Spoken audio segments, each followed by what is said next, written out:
আল্লাহ রাসূল বলেছেন কুকুরেরা শয়তানকে দেখতে পারে, কুকুর শয়তানকে দেখতে পারে। আজানের সময় কুকুর চিল্লায় বেশি, আজানের সময় শয়তান পালায়। হাদিস আসছে আজানের সময় শয়তান পালায়, কুকুর শোনে বেশি আমাদের চাইতে। ঠিক আছে, এরকম বিভিন্ন প্রাণী সম্পর্কে কিন্তু আসছে, যেটা তার মানে আমাদের কিছু সীমাবদ্ধতা আছে। এই সীমাবদ্ধতার কারণে আমরা অদৃশ্যকে দেখি না। তো এই জন্য এই যে অদৃশ্যের গায়েবের বিষয়গুলা সব ক্ষতির চাইতে স্পেশালি বলেছেন হিংসা, হিংসুক, স্পেশালি বলেছেন রাতের অনিষ্ট, রাতের গভীরতা, স্পেশালি বলেছেন জাদুকরিনী নারীরা, আর হৃদয়ের মধ্যে ওয়াসওয়াসা দেয় যে শয়তান খান্নাস। এগুলো আমরা দেখতে পারি না কোনোটাই।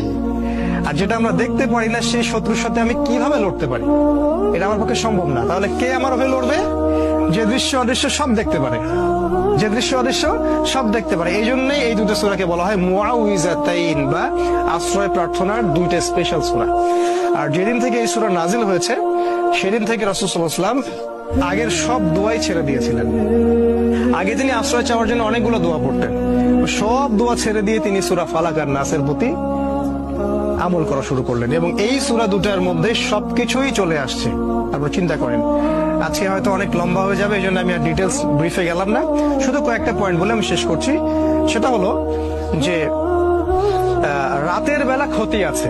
একটু ভালো করে শোনেন, আমি 5 থেকে 10 মিনিটের মধ্যে শেষ করে দেবো ইনশাআল্লাহ। রাতের বেলা কিছু ক্ষতি আছে। আপনাদের বাচ্চাদেরকে কখনো সন্ধ্যার পরে বাইরে যেতে দিবেন না।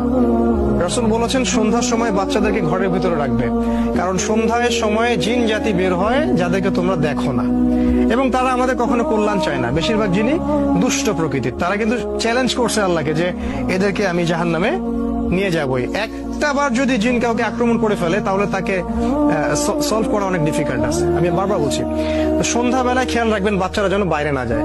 আর এখানে এই সূরা রাতের কথা আসছে। গভীর রাতে রাসূল সাল্লাল্লাহু আলাইহি ওয়াসাল্লাম বাইরে ঘোরাফেরা করতে নিষেধ করছেন। তিনি বলেছেন গভীর রাতে এমন অনেক মাখলুক আকাশে এবং জমিনের মাঝখানে থাকে যাদেরকে তোমরা দেখতে পারো না। তাই গভীর রাতে আমরা যদি বাইরে যেন না যাই আর কি। আসলে আমাদের সিস্টেম চেঞ্জ হয়ে গেছে তো, আর রাত এখন দিনের জায়গায়, দিন রাতের জায়গায়, এই জন্য এগুলো আমরা কেয়ার করি না। কিন্তু সমস্যাগুলো কিন্তু ঠিকই হচ্ছে। তারপরে আরো ব্যাপার আছে, সেটা হলো যে আমাদের সন্তানদেরকে এবং পরিবার পরিজনদেরকে সবসময় ঝাড়ফুঁক করবেন। ঝাড়ফুঁক মানে আমি তাবিজ ঝুলানো বুঝাইনি, আমি বুঝিয়েছি যে সূরা ফালাক, নাস, আয়াতুল কুরসি, সূরা বাকারা এগুলো পড়ে পড়ে ফু দিবেন। আর যারা পড়তে জানেন না তারা অডিও টেপ শুনতে পারেন, অডিও টেপ রেকর্ডিং বাসায় ছেড়ে দিবেন, ওখান থেকে দেখবেন শয়তান ইনশাআল্লাহ চলে যাবে।